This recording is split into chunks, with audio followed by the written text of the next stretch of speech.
Praise the Lord. आइए आज हम परमेश्वर के वचन में जाने से पहले प्रार्थना करेंगे। Hallelujah Jesus. पिता परमेश्वर प्रभु यीशु मसीह के नाम से प्रार्थना करते हैं। पिता प्रभु, जैसे वचन कहता है कि प्रभु तूने अपने उपदेश इसलिए दिए प्रभु कि वे यत्न से माने जाएं पिता परमेश्वर। और प्रभु आपकी आज्ञा अनंत जीवन है पिता परमेश्वर। हम प्रार्थना करते हैं पिता, सुनने वालों पर अनुग्रह कर, मुझ पर भी अनुग्रह कर पिता, ताकि प्रभु मेरे द्वारा आपकी महिमा पूर्ण होने पाए पिता परमेश्वर। और प्रभु परमेश्वर, लोग इस वचन को जो सुन रहे हैं प्रभु, वो उस वचन को समझ पाएँ पिता परमेश्वर। ऐसी आपसे प्रार्थना, ऐसी आपसे विनती करते हैं। मसीह यीशु के लहू से हमें धोकर शुद्ध और पवित्र कीजिए। बोलने के लिए प्रभु पवित्र आत्मा के साहस दीजिए पिता, प्रभु यीशु मसीह के नाम से, आमीन। आइए हम भजन संहिता उसके 119 उसका 4था वचन पढ़ेंगे। तूने अपने उपदेश इसलिए दिए हैं कि वे यत्न से माने जाएं। परमेश्वर ने अपने उपदेश, अपनी टीचिंग्स भजन संहिता 119 में लिखा है, वो इसलिए दिए हैं, उसका पर्पस है देने का। वो इसलिए दिए हैं कि उसे यत्न से माना जाए, डिलीजेंटली, उसको अच्छे हृदय से उसको माना जाए।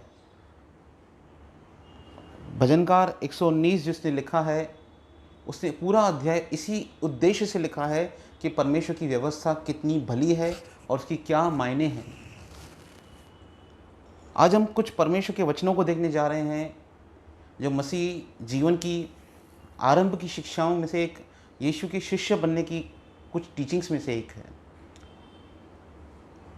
मेरा उद्देश्य किसी को दोष लगाना नहीं, मेरा उद्देश्य है कि जो प्रभु यीशु मसीह ने टीचिंग्स दी हैं, जैसे हम बहुत बार जो बेसिक्स बातें हैं उनको भूलकर हम लोग बहुत बड़ी ज्ञान की बातों की ओर चले जाते हैं, पर जो प्रभु का उद्देश्य था अपने शिष्यों के प्रति, प्रभु का जो टीचिंग्स थी, आज हम टीचिंग्स को देखने जा रहे हैं।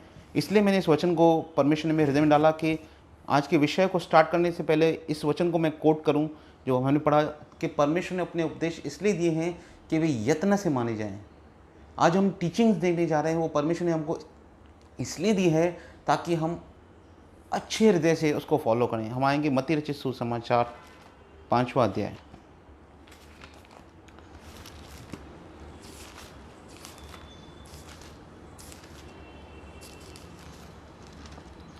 तेरह से लेके 16 तक पहले पढ़ेंगे, उसके बाद हम वचन देखेंगे।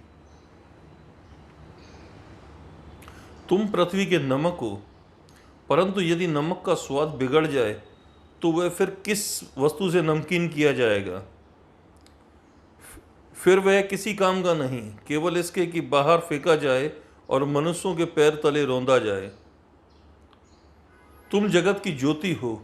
जो नगर पहाड़ पर बसा हुआ है वह छिप नहीं सकता, और लोग दिया जलाकर पैमाने के नीचे नहीं परंतु दीवट पर रखते हैं, तब उससे घर के सब लोगों को प्रकाश पहुंचता है। इसी प्रकार तुम्हारा उजियाला मनुष्यों के सामने चमके, कि तुम्हारे भले कामों को देखकर तुम्हारे पिता की जो स्वर्ग में है बड़ाई करें। प्रभु ने कहा, तुम पृथ्वी के नमक हो। हम सब जानते हैं नमक की अहमियत क्या है खाने में। जैसे प्रभु ने कहा, परंतु यदि नमक का स्वाद बिगड़ जाए, अगर नमक अपनी नमकीनी खो दे, तो वह फिर किस वस्तु से नमकीन किया जाएगा? फिर वह किसी काम का नहीं, केवल इसके कि बाहर फेंका जाए और मनुष्य के पैरों तले रौंदा जाए। चाहे कितनी भी स्वादिष्ट भोजन वस्तु क्यों न हो, पर अगर उसके अंदर नमक डाला जाए और वो नमक काम का नहीं हो, तो वो किसी भी काम का नहीं। वैसे ही प्रभु यीशु मसीह कहते हैं, तुम पृथ्वी के नमक हो। तुम पृथ्वी के नमक हो। हम जो यीशु के शिष्य हैं, पृथ्वी के नमक हैं। और जब मैं परमेश्वर के वचनों पर अध्ययन कर रहा था, क्योंकि मैं इस बात को अनुभव कर रहा था कि आज हम जो विश्वासी लोग हैं, प्रभु की इन शिक्षाओं को भूलते जा रहे हैं। हमारे पास ज्ञान की बहुतायत है, रेवलेशंस हैं, अंतिम दिनों की टीचिंग्स हैं, वर्ड ऑफ गॉड किस बात में कहता है, पर जो महत्वपूर्ण बातें हैं, जैसे प्रभु ने फरीसियों से कहा, तुमने व्यवस्था की गंभीर बातों को छोड़ दिया है, तुमने ज्ञान की कुंजी ले ली। हमारे पास बहुत की ज्ञान की कुंजियां हैं, पर जो मसीह की महत्वपूर्ण शिक्षा है कि तुम पृथ्वी के नमक हो। नमक का मतलब क्या? मैं आपको उसके बारे में बताना चाहूँगा। 2 एग्जाम्पल्स प्रभु ने लिए हैं संसार के। तुम जगत की ज्योति हो। जो नगर पहाड़ पर बसा हुआ है वह छिप नहीं सकता, और लोग दिया जलाकर पैमाने के नीचे नहीं परंतु दीवट पर रखते हैं कि तब उस घर के सब लोगों पर प्रकाश पहुंचता है।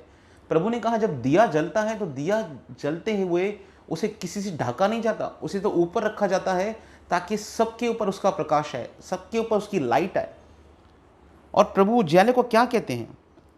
उसी प्रकार तुम्हारा उजियाला मनुष्य के सामने चमके। और वो उजियाला क्या है?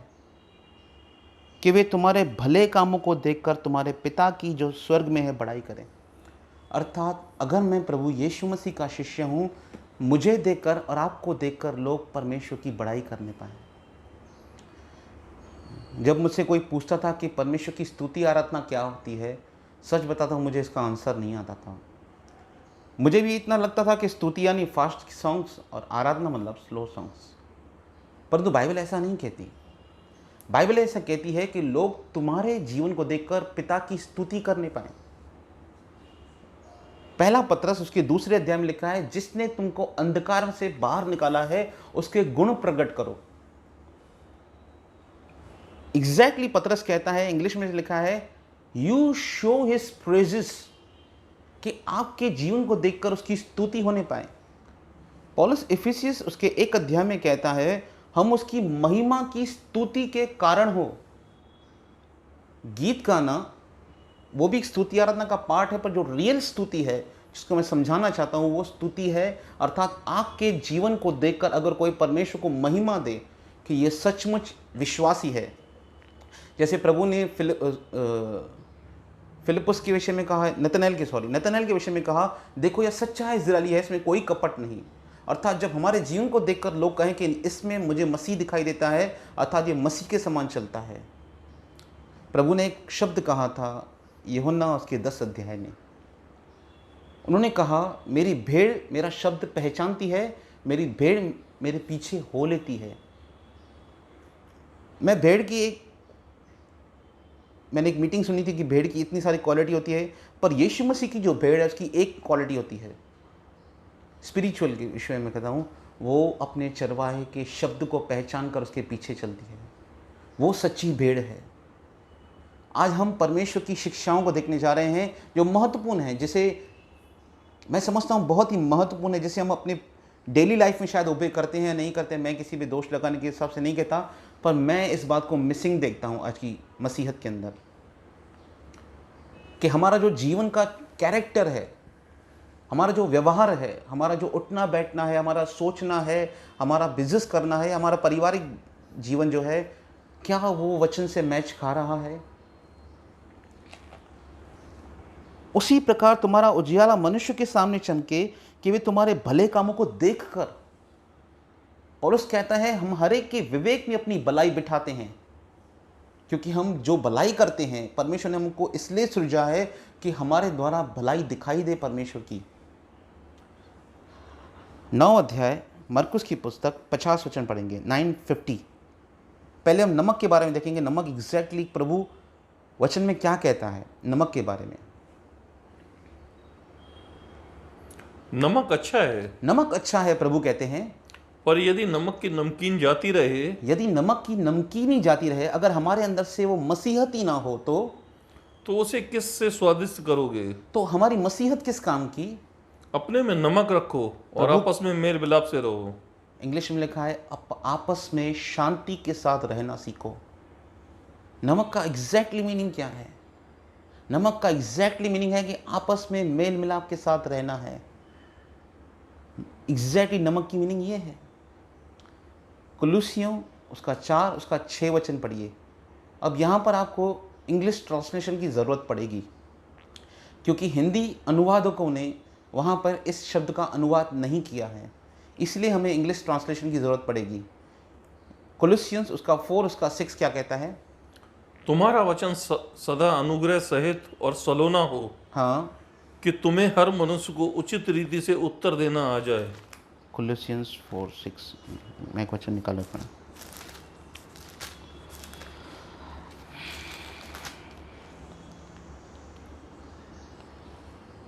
तुम्हारा वचन सदा अनुग्रह सहित हो और सलोना हो।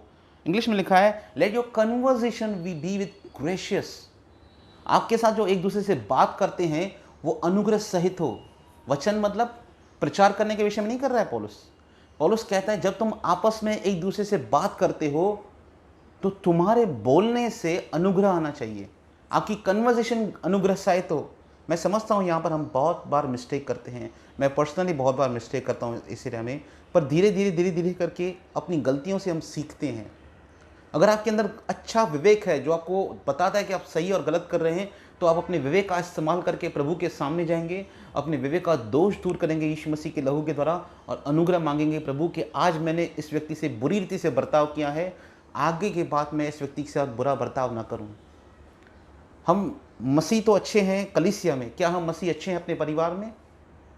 हम मसीह तो हैं अच्छी कलीसिया में, क्या हम मसीह अच्छे हैं अपने व्यापार में, अपने व्यवहारिक जीवन में, जिसका प्रभु हमें कहना चाहते हैं तुम्हारा वचन सदा अनुग्रह सहित हो और सलोना हो। इंग्लिश में लिखा है सीजन्ड विथ सॉल्ट। तुम्हारे बात करने में नमकीन हो कि जो लोग आपका वचन सुनते हैं, जो आपकी कन्वर्सेशन सुनते हैं, कि तुमको हर मनुष्य को उचित रीति से उत्तर देना आ जाए।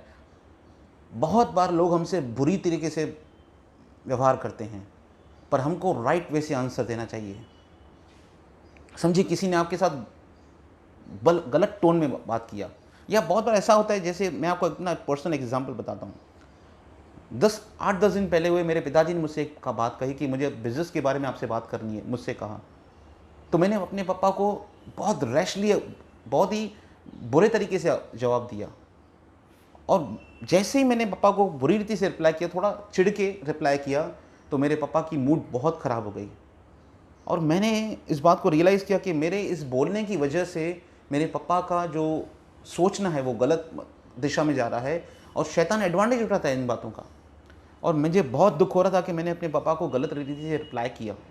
बहुत बार लोग हमसे अच्छी तरह से व्यवहार करते हैं, हम उनको बुरा आंसर देते हैं, चाहे कह दो अम्मा, इस तरह से व्यवहार करते हैं। बहुत बार लोग हमसे बुरा व्यवहार करते हैं और रिप्लाई में हम गलत देते हैं, पर बाइबल कहती है हमको उचित रीति से आंसर देना आना चाहिए। इंग्लिश में अगर आप पढ़ेंगे तो उसमें लिखा है your conversation will be gracious and seasoned with salt. अर्थात तुम्हारे व्यवहार करने में, तुम्हारे बोलने में, जैसे मुझे एक एग्जाम्पल याद आता है, हम सिंधी में कहते हैं यार मुझे गला ना कि मिर्चा लगी है। मिर्च मतलब लग गए, मतलब क्या? अर्थात उसे जलन हुई क्योंकि मैंने उसे बुरी रीति से आंसर दिया। पर वैसे ही अगर मेरे बोलने में नमकीनी हो, अगर मेरे बोलने में अनुग्रह हो, मेरे बोलने में शांति और मेल मिलाप हो, तो वो मेरा नमक जो है, जैसे प्रभु ने कहा तुम पृथ्वी के नमक हो, और जो नमक का अगर स्वाद बिगड़ जाए, अगर हमारे अंदर से वो बातें निकल जाए, वो अनुग्रह निकल जाए, तो हमारा नमकीनपना किस काम का, हमारी मसीहत किस काम की। मेरा उद्देश्य है कि आपको इस बात में ध्यान आकर्षित करना कि मसीह की इन शिक्षाओं पर हमको अपनी पर्सनल लाइफ में ध्यान देना है, कि मेरे लाइफ में प्रभु की नमकीनी हो, अर्थात मेरे बोलने में, मेरे व्यवहार में, मेरे सोचने में, मेरे उठने बैठने में परमेश्वर के तौर तरीके हों। और क्या कहते हैं प्रभु, हम पढ़ेंगे मत्ती की पुस्तक, वापस आएंगे।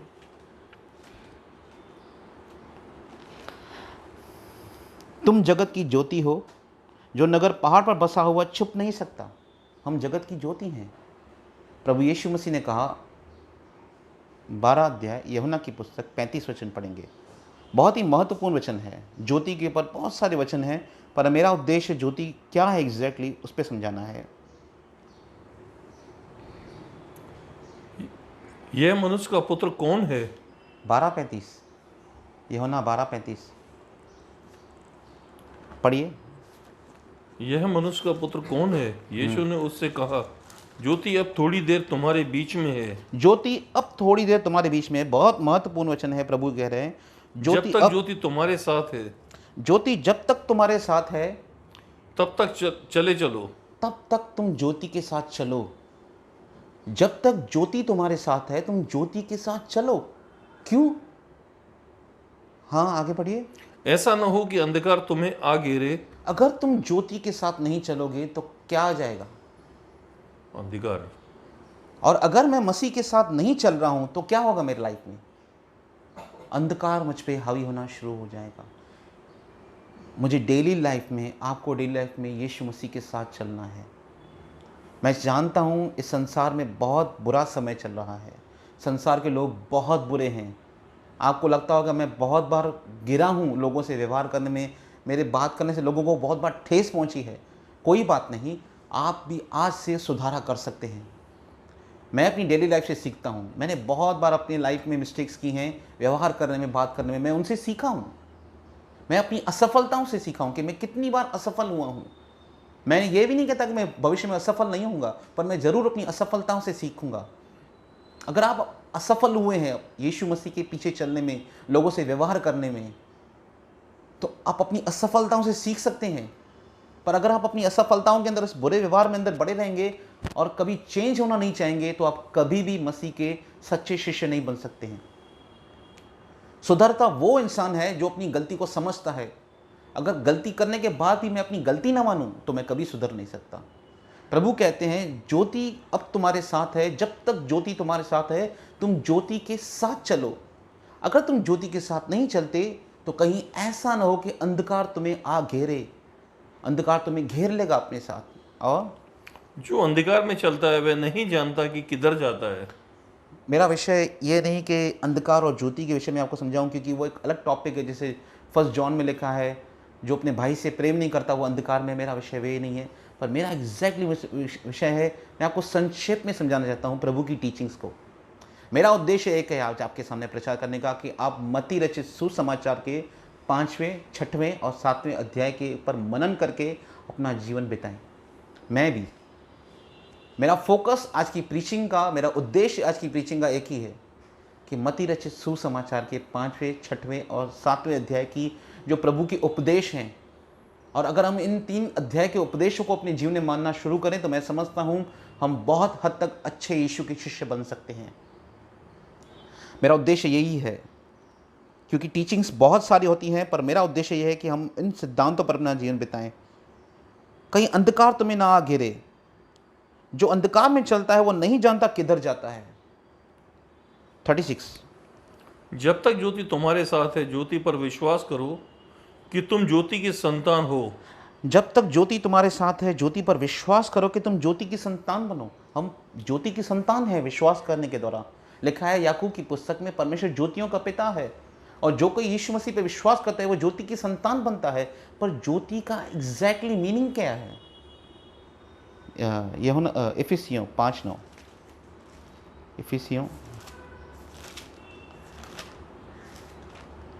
इफिसियों 5 अध्याय। बड़े आराम से पढ़ेंगे इस वचन को, क्योंकि ज्योति एग्जैक्टली, मैं आपको एक वर्ड में बता रहा हूँ, पर आपको ज्योति के बारे में जो वचन आप पढ़ सकते हैं आप पढ़ सकते हैं। और परमेश्वर का एक बहुत ही महत्वपूर्ण कार्य है, वो हमको अंधकार से अलग करना चाहता है।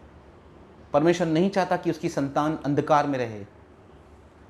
5 अध्याय 8 से पढ़िए। क्योंकि तुम तो पहले अंधकार थे, परंतु अब प्रभु में ज्योति हो, सो ज्योति की संतान की नहीं चलो।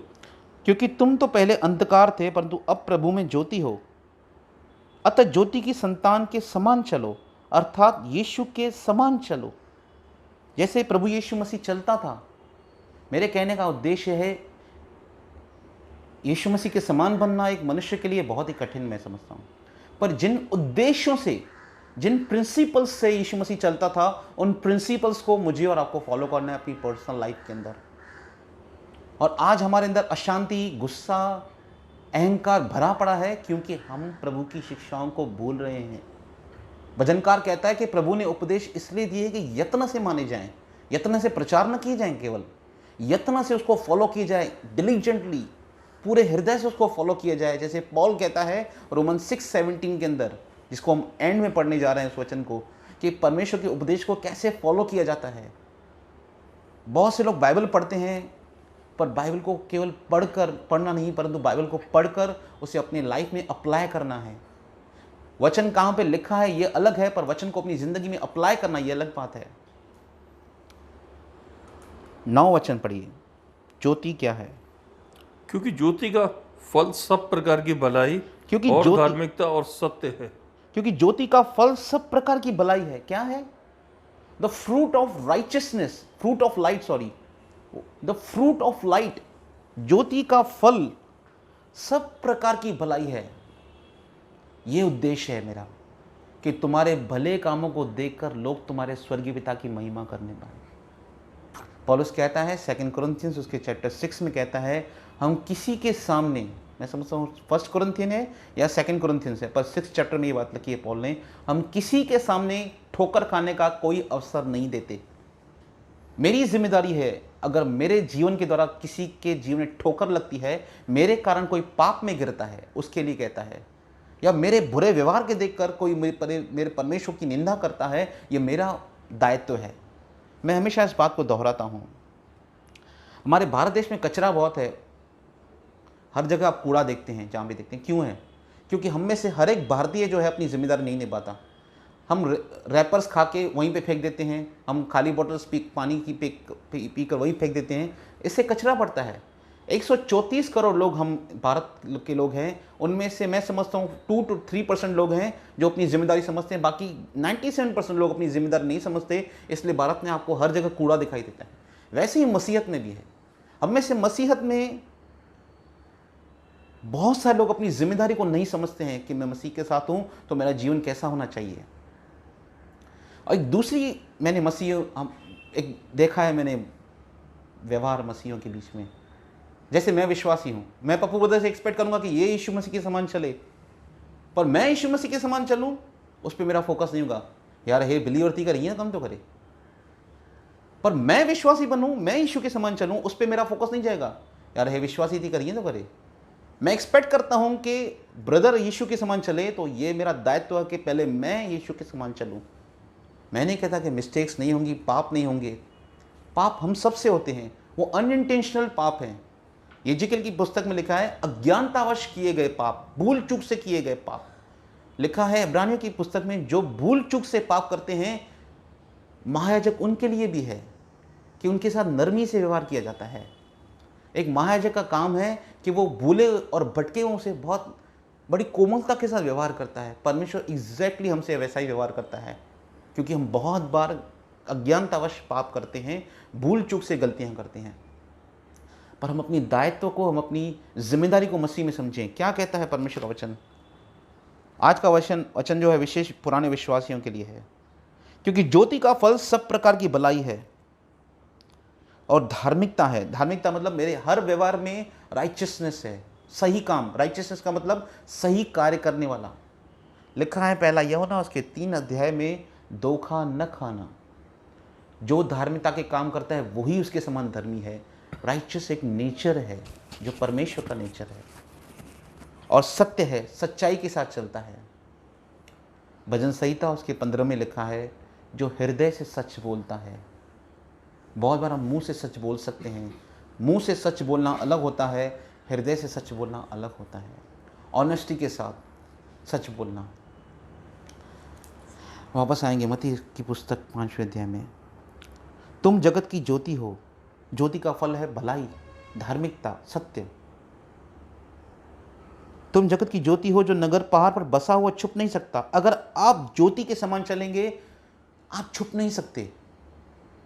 आपका चरित्र लोगों के सामने आएगा ही आएगा कि ये देखो कैसे चलता है, ये देखो कैसे व्यवहार करता है, देखो ये लोगों से कैसे बिहेव करता है, लोगों ने इसके साथ इसको हर्ट किया है पर ये सामने से कैसे बिहेव करता है।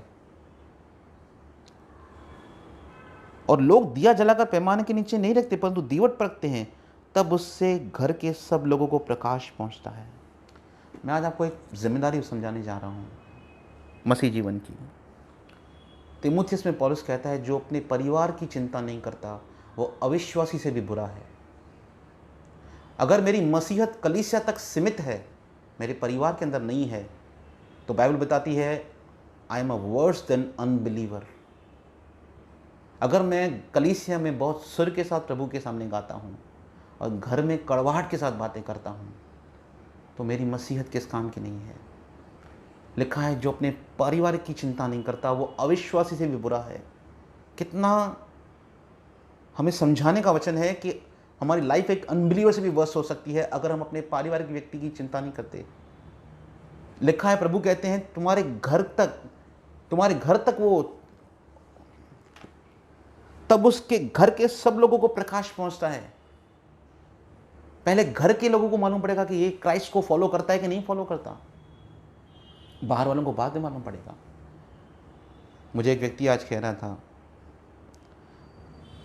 मैं एक व्यक्ति के बारे में उससे बता रहा था, उसने कहा भले कोई समझे ना समझे पर परिवार के लोग सब जानते हैं, विशेष करके माता पिता अच्छी तरह से जानते हैं।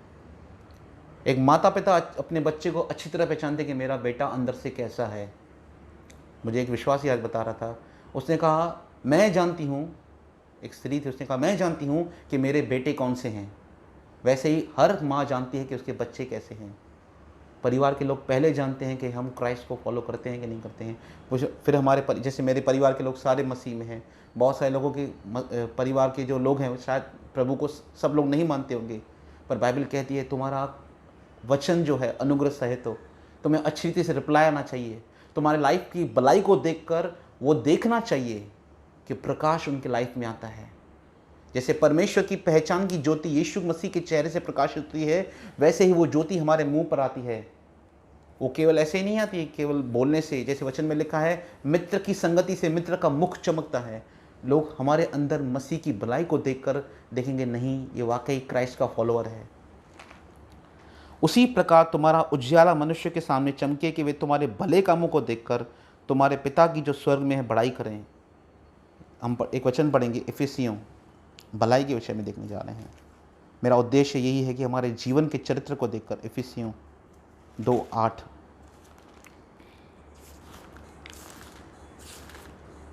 मैं फिर से कहता हूँ कि मेरा उद्देश्य किसी को दोष लगाना नहीं, मेरा उद्देश्य है कि हम अपनी जिम्मेदारी को समझें मसीहत के हिसाब से।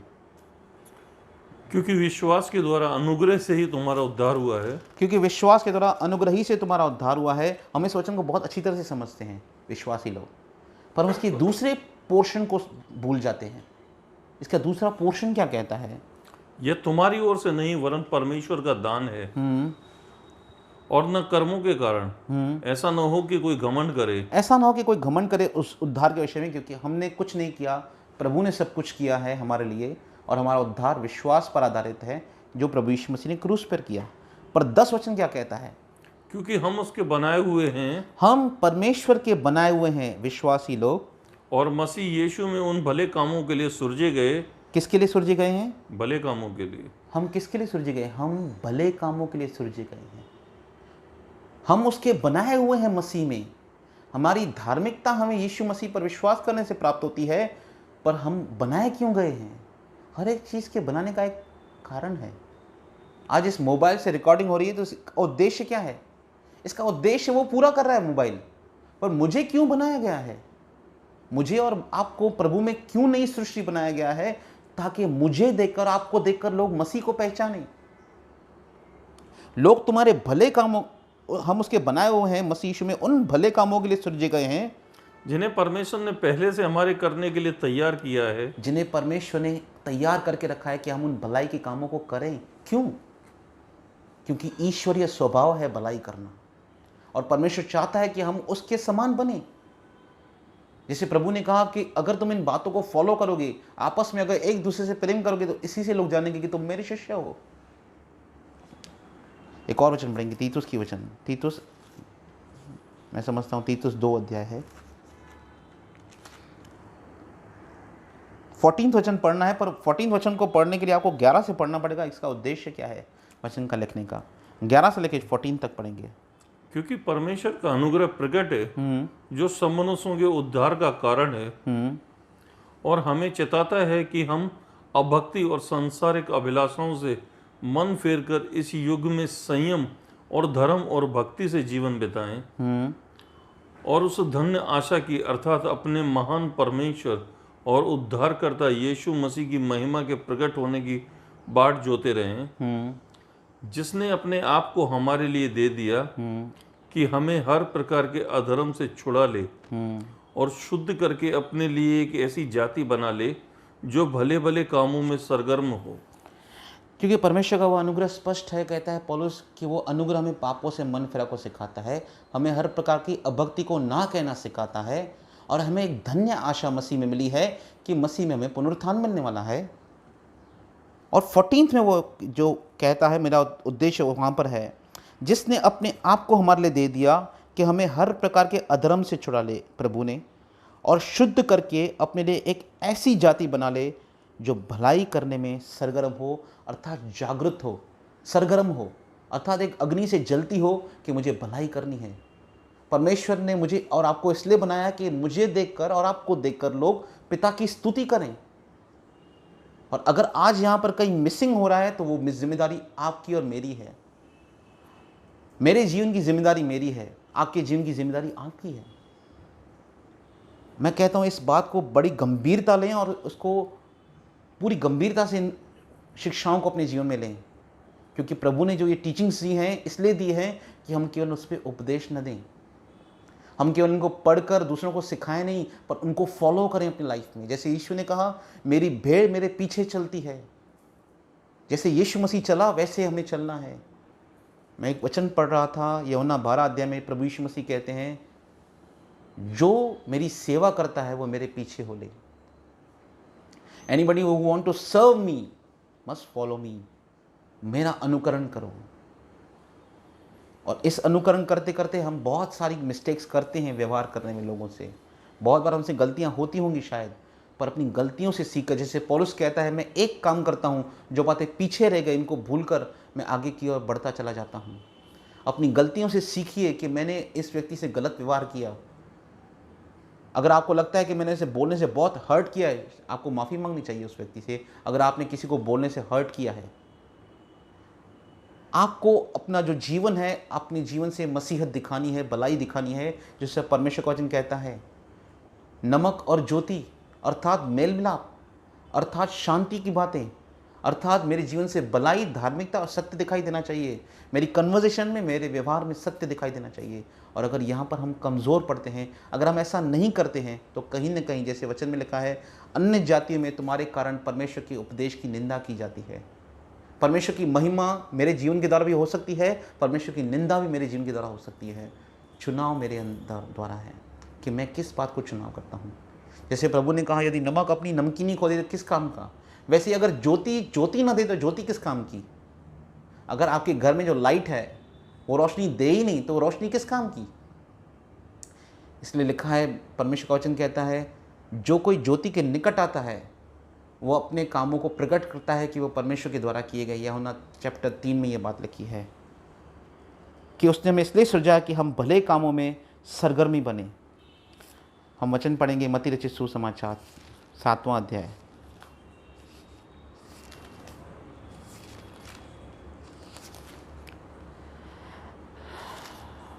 मत्ती रचित सुसमाचार 7 अध्याय। बहुत लोग कहेंगे, ब्रदर्स जैसे प्रभु ने शिक्षा दिया, जैसे कहते हैं यूहन्ना मत्ती 5, 6, 7, बहुत कठिन है चलना, क्योंकि संसार के लोग बहुत बुरे हैं। बाइबल भी ऐसे ही कहती है, ये कठिन रास्ता है। 7 अध्याय 13 और 14 पढ़ेंगे। सकेत फाटक से प्रवेश करो। सकेत फाटक से मतलब कठिन रास्ता, एक नैरो रोड है, कठिन रास्ता। सकेत फाटक से प्रवेश करो, क्योंकि चौड़ा है वह फाटक और चकला है वह मार्ग जो विनाश को पहुंचता है, और बहुतेरे जो उसमें प्रवेश करते हैं। चौड़ा है वह फाटक, सरल है वो मार्ग। क्या है सरल करना? सबसे सरल काम करना है पाप करना, सबसे सरल काम करना है संसारिक व्यक्ति के समान बनना। मैं आपको एक बात बताना चाहता हूँ, पुराने नियम में परमेश्वर ने कहा था कि तुम अपने लिए कभी राजा नहीं मांगना, क्योंकि तेरी पृथ्वी की जो भी जितनी भी जातियाँ हैं वे राजा रखती थी। और शमूएल की पुस्तक में इजरायली शमूएल के पास आते हैं और कहते क्या हैं, सुनिए बात ध्यान से। वो कहते हैं हमें एक राजा चाहिए, क्योंकि हम देखते हैं कि सारी जातियों के पास राजा है पर हमारे पास राजा नहीं है। शमूएल कहता है, क्यों तुम परमेश्वर को तुच्छ जानते हो? परमेश्वर हमारा राजा है, तुम परमेश्वर को तुच्छ क्यों जानते हो? परमेश्वर शमूएल से कहता है, उनके मन मुताबिक उनको राजा दे, क्योंकि उन्होंने तुझे नहीं मुझे तुच्छ जाना है। और वो एक्सक्यूज कर देते हैं, हमारे आसपास की जातियों के समान हमको राजा चाहिए। एक विश्वासी कैसे बनना चाहता है? अविश्वासी के समान।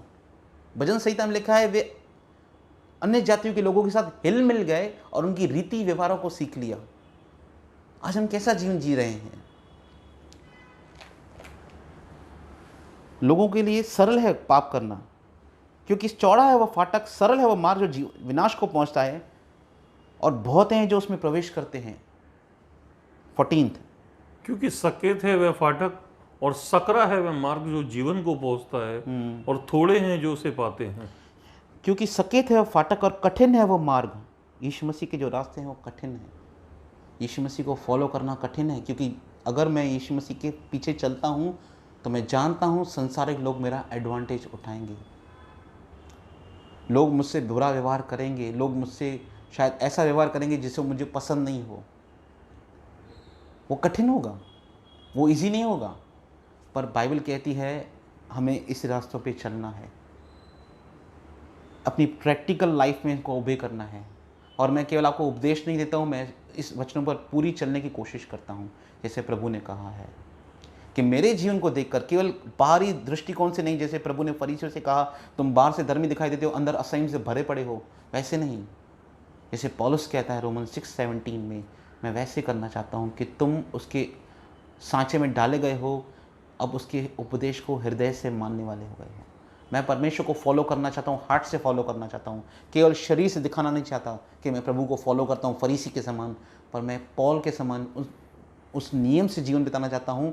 और मैं चाहता हूँ कि हर एक विश्वासी इस बात को समझे कि हमको प्रभु को कैसे फॉलो करना है, केवल शरीर से दिखावटी रूप में नहीं कि मैं कलीसिया में के लोगों को दिखाऊं कि मैं एक विश्वासी हूं और घर पे जाकर मैं अविश्वासी बन जाऊं। नहीं, प्रभु के पीछे चलना कठिन है, आसान नहीं है, क्योंकि सकेत है वह फाटक, कठिन है वह मार्ग जो जीवन को पहुंचाता है, बहुत थोड़े हैं जो उसे पाते हैं। बहुत से लोग कहते हैं ब्रदर, लिखा है पहला यूहन्ना 5 में, पढ़िए वो वचन। मैं दोनों को वर्ड को कंपेयर करना चाहूँगा। 1 जॉन 5:3, पहला यूहन्ना 5:3। देखिए यूहन्ना क्या कहता है, मैं दोनों वर्ड्स को कंपेयर करूँगा, 7:14 और 1 जॉन 5:3।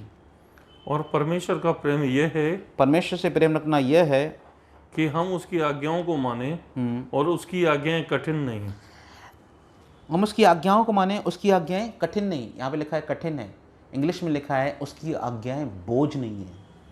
कठिन हैं पर मेरे ऊपर बोझ नहीं है। मैं आपको समझाना चाहता हूँ कैसे। मैं अपनी पर्सनल लाइफ का एक एक्सपीरियंस आपको बताना चाहूँगा, मेरे जीवन की सच्चाई बताना चाहूँगा।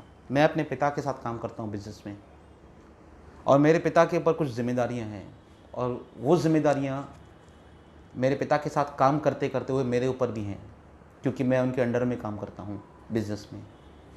और जो उनकी जिम्मेदारियाँ हैं परिवार के प्रति, मैं उनका सहभागी हूँ, मैं उनके नीचे काम करता हूँ। और परमेश्वर मेरा गवाह है, मैंने उनकी जिम्मेदारियों को कभी अपने ऊपर बोझ नहीं समझा है। मैंने अपने फादर की जिम्मेदारी जो मेरे ऊपर है, न फ़कत मेरे ऊपर है, मेरे भाइयों के ऊपर भी है, पर मैं अपनी पर्सनल गवाही देना चाहूँगा।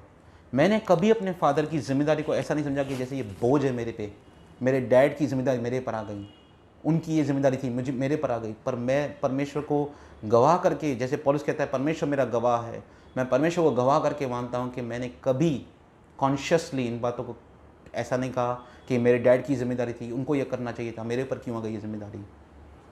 कठिन है वो काम, पर मेरे ऊपर बोझ नहीं है। वैसे यीशु मसीह की आज्ञाएं कठिन हैं, पर वो मेरे पे बोझ नहीं है। यार करो ही पौधो, फॉलो करो ही पौधो निकाल के, वो बोझ नहीं है। जिसे पौल कहता है, इब्रानियों का लेखक कहता है 13 अध्याय में, कि वे ठंडी सांस से काम न करें, ऐसे में इसको कोई प्रतिफल नहीं। मत्ती रचित सुसमाचार 11वां अध्याय 28, 29, 30 पढ़ेंगे। हम केवल 11-28 पढ़ते हैं और लोगों को समझाते हैं, पर वो विश्राम आता कैसे हम लोगों को समझा नहीं पाते, और उनको शायद हमें इस बात का ज्ञान नहीं होगा। पर मैं आपको बताना चाहूँगा वो विश्राम आता कैसे है, वो बोझ हल्का कैसे होता है। मैं आपको एग्जैक्टली प्रभु क्या कहना चाहते हैं मैं वो समझाना चाहूँगा। हे सब परिश्रम करने वालों, हे सब परिश्रम करने वालों और बोझ से दबे लोगों, मेरे पास आओ, मैं तुम्हें विश्राम दूंगा। अब प्रभु कहते हैं मैं तुम्हें विश्राम दूंगा। लिखा है I will give you rest, English में लिखा है I will give you rest. बहुत से लोग रेस्ट करने के लिए महाबलेश्वर और लोनावाला जाते हैं। यार जाम कम कर चुका हूँ, रेस्ट करनी है, कथा नहीं करे। पर मैं आपको बताऊं, अगर आपके अंदर बिटरनेस है, आपके अंदर कड़वाहट है, आपके अंदर बुरा व्यवहार है, आप कहीं भी जाइए, स्विट्ज़रलैंड में जाइए, आपको रेस्ट नहीं मिलेगी। पर अगर आपके अंदर ये बात आ गई तो आप अपने घर में रेस्ट कर सकते हैं, अपने हार्ट के अंदर। भजनकार कहता है, बहुत ही अच्छा वचन कहता है, इंग्लिश में लिखा है, 60s के आसपास ये भजन संहिता में लिखा है, my soul find rest in God alone.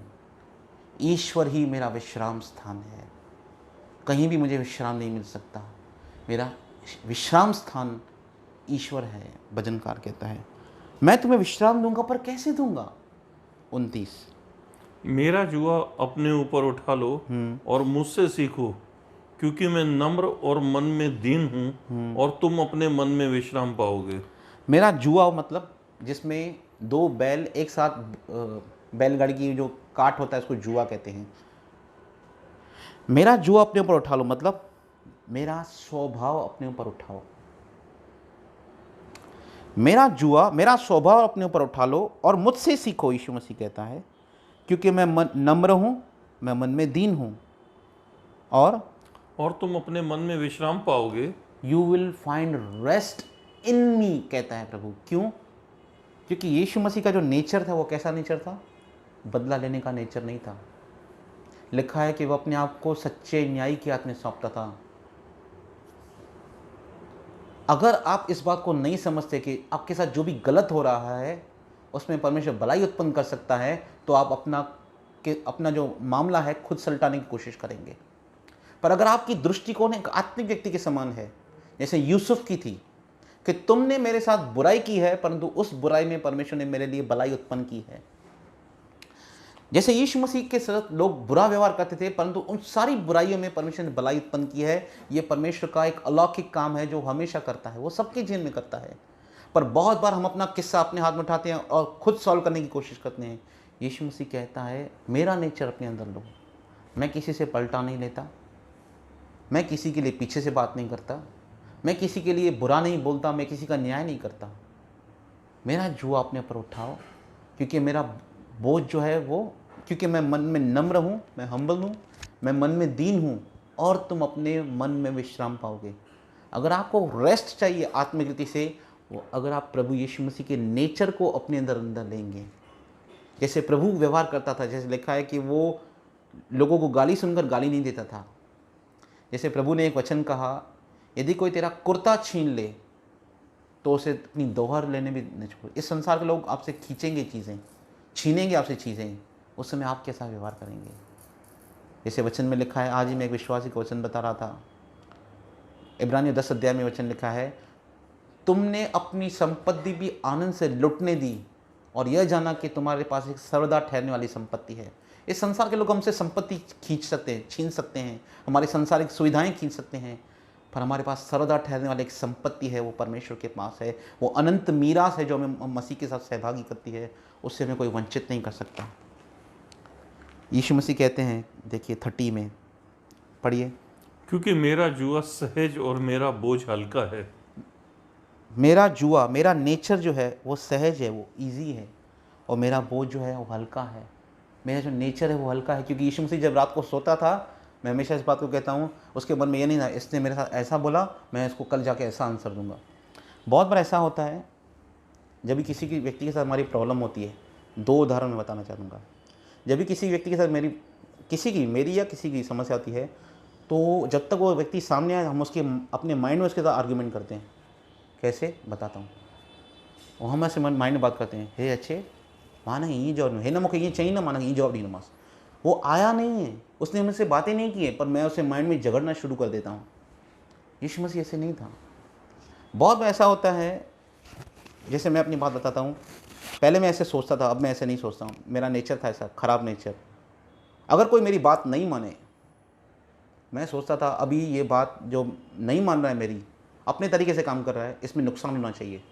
नुकसान होगा ना तो मैं इसको बोलूँगा, इठे जी माता को चाहे मैं दी कहे तो नुकसान होते हैं ना। यीशु मसीह ऐसे नहीं सोचता था जैसे मैं सोचता था। पर मैंने इस बात को नोटिस किया कि ये जो मेरा नेचर है वो ख़राब नेचर है, मुझे ऐसा नहीं सोचना चाहिए। अगर कोई मेरी बात से सहमत नहीं होता है तो मुझे इतना मैच्योर्ड बनना चाहिए कि मैं उसके प्रति बुराई नहीं सोचूं। मैं ऐसे सोचता था, विशेष करके जब मेरे डैडी और मैं बिज़नेस में बात करते थे और मेरे डैडी मेरे बिज़नेस पॉइंट पे मेरे साथ अग्री नहीं होते थे, मैं बोलता था अभी जो पापा ये डिसीजन ले रहे हैं ना, तकलीफ आनी चाहिए इसमें, तो मैं पापा को बोलूँगा देखो आपकी वजह से ऐसा हुआ है, अक्यूज़ करने के लिए कि देखो आपकी गलती नहीं, मैं सही था। पर प्रभु यीशु मसीह ऐसे नेचर का व्यक्ति नहीं था। और जब मेरे अंदर ये एनलाइटमेंट आई, मेरे अंदर एक रोशनी आई कि मेरा नेचर है ईविल है, मैंने प्रभु से प्रार्थना की और मैंने वैसा सोचना बंद कर दिया है। हम अपनी माइंड के अंदर लोगों से आर्ग्यूमेंट करते हैं, हम लोगों को माइंड के अंदर अक्यूज़ करते हैं, ये गलती करे तो मैं इसको बोलूँ कि देख तूने गलती कर दी। प्रभु यीशु मसीह ऐसे नेचर का नहीं था। यीशु मसीह का नेचर एक हल्का था। मैंने घर का एक सोफ़ा बनवाया और सोफ़ा बराबर नहीं बना, और मेरी मम्मी उठते बैठते मेरे को बोलती थी तो कहे चय में भी न अठारह है ना, 18 हुआ 28 बार मेरी मम्मी मुझ पर, मैं इसको माफ़ी मांग चुका हूँ, मेरे से गलती हो गई है, मैं वहाँ पे नहीं था, मेरा कोच उसने पहले अच्छे बनाया, अभी अच्छा नहीं बनाया है, मैं मतलब मुझे माफ़ कर दो, मेरे से गलती हो गई। पर जब भी वो कोच को देखती, कोच ख़राब है, तेरी वजह से कोच ख़राब है, तू खड़ा होकर बनाता नहीं है, पैसे तेरे को ज़्यादा हैं। मैं उस समय सोचा था प्रभु में से मैंने इतनी बार मैंने प्रभु के विरुद्ध पाप किए हैं, प्रभु ने मेरे को एक बार भी आर्गूमेंट नहीं किया कि तूने ऐसा किया। दाऊद कहता है कि मैं मनुष्य के हाथ में नहीं पड़ूंगा, क्योंकि दया भी निर्दयता है। जब मैं सच बताता हूँ, हम मनुष्य की जो दया है वो निर्दयता से बड़ी बड़ी है, पर ईश्वर की दया अलग है। लिखा है परमेश्वर के बारे में, उसने हमारे पापों का दोष हम पर नहीं लगाया। एक बार भी परमेश्वर ने हमसे एक साल पूछा ये शौक है तो क्या चाहे ना कजें। प्रभु ने कभी हमसे ऐसा मेरे से प्रभु ने ऐसा कभी ट्रीट नहीं किया। मैंने घिनौने काम किए मसीह में आने के बाद, व्यभिचार में, मैंने पोर्नोग्राफी देखी, पर जब मैंने माफ़ी मांगी, प्रभु के पास आया, तो प्रभु ने कभी मेरे से आर्ग्यूमेंट नहीं की। मनुष्य लोग आर्ग्यूमेंट करते हैं, डिठे तो चय मैंने तुम गलती करते, हाँ डिठे पछताए दो ना, हम ऐसे बिहेव करते हैं लोगों से। पर प्रभु ऐसा नहीं है। हमें ऐसा सीखना चाहिए परमेश्वर से, उनको फॉलो करना चाहिए परमेश्वर को। एक बहुत ही बेहतरीन वचन है, मैंने शायद आपको पहले बताया था कि मुझे ये वचन मिलेगा, मैं आपको बताऊंगा। वो भजन संहिता 85:13 में लिखा है। ध्यान से सुनिए क्या कहता है प्रभु 85:13 भजन संहिता में। मेडिटेट कीजिए इन वर्ड्स पे जो प्रभु के हैं। 85:13 धर्म उसके आगे आगे चलेगा और उसके पाँव के चिन्हों को हमारे लिए मार्ग बनाएगा। क्या लिखा है? धर्म उसके आगे आगे चलेगा। धार्मिकता परमेश्वर के आगे आगे चलती है और उसके पद चिन्हों को, जिस पद चिन्हों पर परमेश्वर चला है वो हमारे लिए क्या है? वो हमारे लिए मार्ग है। यो ही हमारा मार्ग है। जैसे हमने बताया, वचन पढ़ा था लास्ट टाइम कि हम मसीह हमारे लिए एक आदर्श दे गया है कि हम उसके पद चिन्हों पर चलें, और वो पद चिन्ह हमारे लिए क्या है? वो हमारे लिए रास्ता है। यीशु की जीवन हमारे लिए एक रास्ता है कि जैसे यीशु मसीह ने जीवन बिताया वैसे हम जीवन बिताना है। रोमन 6:17 पढ़ेंगे। 2-3 वचन है, हम उससे पढ़ के अब कंप्लीट करेंगे। रोमन 6:17 बहुत ही महत्वपूर्ण वचन है अगर आप आज्ञा पालन करना चाहते हैं। 6:17 रोमन्स। परंतु परमेश्वर का धन्यवाद हो कि तुम जो पाप के दास में थे तो भी मन से उस उपदेश के मानने वाले हो गए जिसके सांचे में डाले गए थे। तुम हृदय से उसके उपदेश मानने वाले हो गए हो जिसके सांचे में डाले गए थे। जैसे मैंने आपको बताया, मेरी ओबीडियंस मैं परमेश्वर के लिए करना चाहता हूँ, वो हृदय से होनी चाहिए। केवल शरीर से मेरी आज्ञा पालन नहीं होनी चाहिए कि मैं व्यभिचार नहीं करता उस फरीसी के समान, मैं इसके समान नहीं हूँ जैसे वो कहता है व्यभिचारी अंधेर करने वाला, मैं सप्ताह में ये करता हूँ, मैं उपवास करता हूँ, दशमांश देता हूँ। परमेश्वर ने कहा वो धर्मी नहीं है। हृदय से उसके उपदेश को माने। 12 अध्याय यूहन्ना की पुस्तक 50 वचन, बहुत ही अच्छा वचन है, आप पढ़िए उसे। प्रभु के मुख से निकला हुआ वचन है। यूहन्ना 12 अध्याय उसका 50 वचन पढ़िए। और मैं जानता हूँ कि उसकी आज्ञा अनंत जीवन है, इसलिए मैं जो बोलता हूँ और जैसा पिता ने मुझसे कहा है वैसा ही बोलता हूँ। क्या कहते हैं प्रभु? मैं जानता हूँ क्या है? 119:4 को इससे कंपेयर कीजिए। इसमें लिखा है किंग जेम्स वर्जन में, your commandment you have given me that I may diligently follow this. और जानते हैं उसकी कमांड क्या है? मैं जानता हूँ कि उसकी आज्ञा अनंत जीवन है, अगर परमेश्वर ने मुझे कोई आज्ञा दी है, अगर परमेश्वर ने कहा कि तू जगत का नमक है, अगर प्रभु ने मुझसे कहा तू जगत की ज्योति है, तो ये आज्ञा मेरे लिए अनंत जीवन है। इसको अगर मैं फॉलो करता हूँ तो जितने भी इसके उपदेश हैं उसने इसलिए दिए हैं कि आप और मैं यत्न से माने उसको। एक अच्छा मैसेज सुनकर बस भूल न जाएं, परंतु हमारा हृदय उसके लिए सरगर्म होने पाए कि नहीं, परमेश्वर ने मुझे भलाई के लिए रचा है, कि मेरे द्वारा लोग परमेश्वर की भलाई को देखें, न कि मेरे जीवन के द्वारा लोग परमेश्वर की निंदा करने पाए। मैं जानता हूं कि उसकी आज्ञा अनंत जीवन है, यीशु मसीह कहता है। इसलिए मैं जो कुछ बोलता हूं, जैसा पिता ने मुझसे कहा है मैं वैसा बोलता हूं। और मैं परमेश्वर से हमेशा ये प्रार्थना करता हूं कि प्रभु, जब मैं प्रचार करने के लिए खड़ा हूं या मैं किसी को टीचिंग दूं, तो प्रभु मेरी हार्ट की डिज़ायर है मैं आपसे सुनकर वैसा ही बोलूं, मैं अपनी उसमें मिक्सिंग न करूं, क्योंकि अगर मैं मिक्सिंग करूं तो वो गलत हो जाएगा। मेरा इंटेंशन परमेश्वर जानता है कि मैं हमेशा इस बात को प्रार्थना में रखता हूँ कि जैसे आपने प्रभु यीशु मसीह की सहायता की, वैसे मेरी सहायता कीजिए। लास्ट वचन पढ़ूंगा, मत्ती रचित सुसमाचार 7वां अध्याय। जब प्रभु ने इस उपदेश को दिया 5, 6 और 7 में, और जब उसने अपने उपदेश को पूरा किया, 24 से लेके 27 पढ़ेगी। और मैं आपको सच बताता हूँ, ये आपको आश्वासन देता हूँ परमेश्वर में, क्या कहता है परमेश्वर का वचन। इसलिए जो कोई मेरी ये बातें सुनकर उन्हें मानता, वह उस बुद्धिमान मनुष्य की नहीं ठहरेगा जिसने अपना घर चट्टान पर बनाया, और मेह बरसा और बाढ़ आई और आंधियां चलीं और उस घर पर टक्कर लगी, परंतु वह नहीं गिरा क्योंकि उसकी नींव चट्टान पर डाली गई थी। परंतु जो कोई मेरी ये बातें सुनता है और उन पर नहीं चलता, वह उस निर्बुद्धि मनुष्य के नहीं ठहरेगा जिसने अपना घर बालू पर बनाया, और मेह बरसा और बाढ़ें आईं और आंधियां चलीं और उस घर पर टक्करें लगीं और वह गिरकर सत्यानाश हो गया। प्रभु ने कहा, इसलिए जो कोई मेरी ये शिक्षाएं सुनता है और उन्हें मानता है, वो बुद्धिमान मनुष्य के समान ठहरेगा जिसने अपना घर चट्टान पर बनाया। मेह बरसा, बाढ़ें आई, आंधियां चली, उस घर से टकराई, फिर भी वो नहीं गिरा क्योंकि नींव चट्टान पर डाली गई थी। समस्याएं आपकी लाइफ में आएंगी, प्रभु कहता है, कठिन परिस्थितियां आएंगी आपकी लाइफ में, पर परमेश्वर कहता है अगर आप मुझको फॉलो करते हैं, यीशु मसीह कहता है, आपकी जो घर है, आपकी जो विश्वासी जीवन है, उसे कोई गिरा नहीं सकता, क्योंकि बाइबल में लिखा है कि उसकी जो नींव है वो चट्टान पर डाली गई है। लिखा है धर्मियों की नींव कभी टलने की नहीं, क्योंकि हमारी नींव हमारा परमेश्वर है। अगर कोई व्यक्ति इन वचनों को अपनी लाइफ में ओबे करता है शुद्ध हृदय के साथ, मैं गारंटी के साथ दे सकता हूँ कि वो कभी नहीं टलेगा। उसके लाइफ में समस्याएं आएंगी, उसके लाइफ में प्रॉब्लम्स आएंगे, वो टफ टाइम को फेस करेगा, वो शायद कैसी भी परिस्थितियाँ को, फिजिकली हो कैसी भी हो, पर वो विश्वासी डाउनफॉल में कभी नहीं आएगा। वो विश्वासी उन परिस्थितियों में भी परमेश्वर की महिमा को देखेगा। जैसे वचन कहता है कि परमेश्वर सब बातों में भलाई को उत्पन्न करता है, पर कोई इन उपदेशों को नहीं मानता। वचन कहता है कि उसका जो घर है, उसका जो मसीह जीवन है, वो ढह सकता है, क्योंकि उसने अपनी जो मसीहत है वचन पर नहीं रखी है, परंतु केवल वो वचनों को सुनता है और भूल जाता है कि मुझे क्या करना है।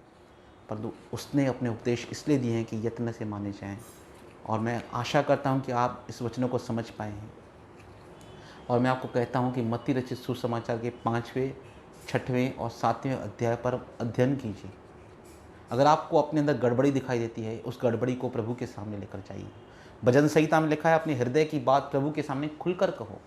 भजनकार कहता है परमेश्वर से, परमेश्वर मेरे अंदर गुप्त पापों से मुझे छुड़ा।